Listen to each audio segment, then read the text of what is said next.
Well, thank you, everyone. Thank you to that incredible choir and band, and thanks to General Kane and Secretary Hegseth for your powerful words. Thank you, most importantly, for everything that you do for our nation's war fighters and for those who have given their lives to this country. We remember you today, and certainly to our Gold Star families.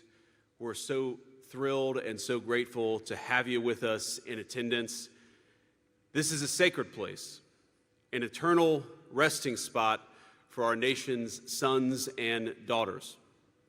We gather in solemn commemoration of their sacrifice and the sacrifice made by all those who gave up their lives in service to our beloved country. In 1915, President Woodrow Wilson laid the cornerstone of the memorial amphitheater we gather in today. Now, buried within it was a copper box which contained mementos of profound significance to the amphitheater's designers and to our entire country. There were four things: an American flag, a Bible, a copy of our Declaration of Independence, and a copy of the U.S. Constitution. And the objects they chose to dedicate to posterity, those Americans remind us of the values we hold timeless and dear as a nation and as a people. But those values didn't spring from any stonework or time capsule. They were lived out day after day by the people buried in this hallowed cemetery.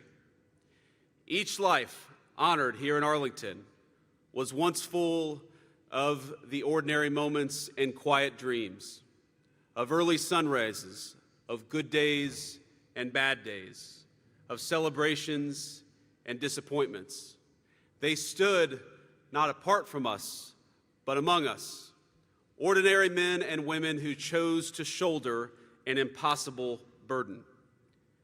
And when we consider what they gave to us, it's common, of course, to focus on their deaths, on the courage to give in that moment what very few are willing or able to sacrifice.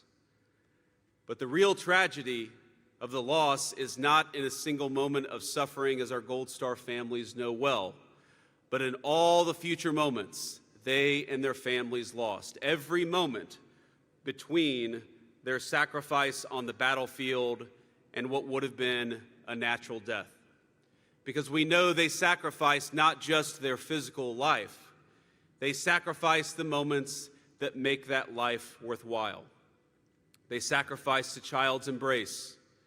They sacrificed walking their daughter down the aisle, of seeing their husband or wife after a big promotion, of sharing a meal with the family at Thanksgiving.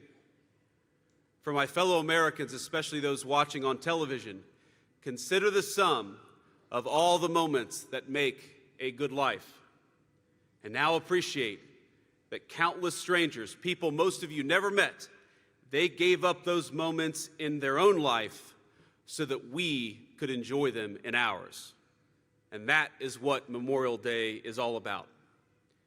I once heard a Marine Corps colonel that I served with. He said this in 2005, not long after a very tough deployment to Iraq. He said this about his fallen men, that they were the best looking, they were the kindest, they were the smartest, they were the most devoted. They were the very best of us. To them, we owe everything. And today, in the peace they bequeathed us, we honor them. As the Book of Wisdom tells us, but the righteous one, though he die early, shall be at rest. For the age that is honorable comes not with the passing of time, nor can it be measured in terms of years. They laid down their lives for Americans they would never meet, for generations yet unborn, for a nation that would not exist absent their incredible courage. Now, we know their families in particular have given so much. And in particular, I want to speak to the Gold Star families, to the families who have lost a son, a daughter, a husband, or a wife, to every child here who misses your dad or your mom. Know that your loved one to us is a hero.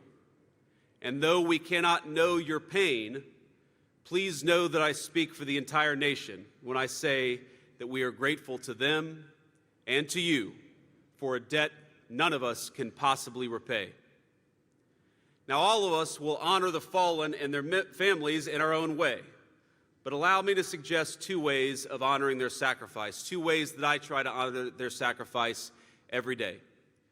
First, we ought to commit ourselves and expect from our leaders to treat the lives of our troops as the most precious resource. The very best way.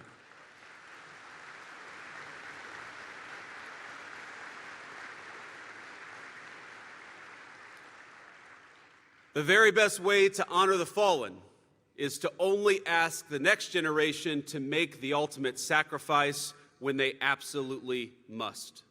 We must be cautious in sending our people to war. The second way that I try to honor the fallen is to commit ourselves to being worthy of their sacrifice.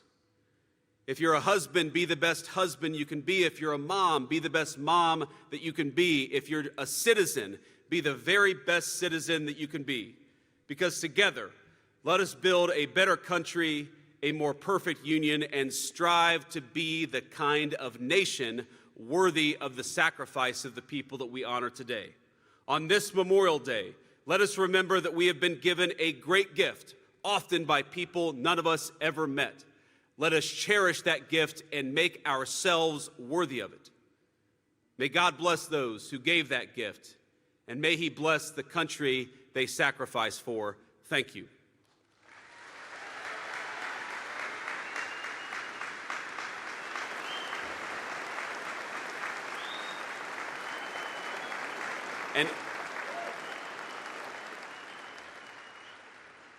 And now, without further ado, let me please introduce your president, the people's president, the president who knows what these men and women, what they sacrificed for, and who honors them every single day in the job that he does, President Trump.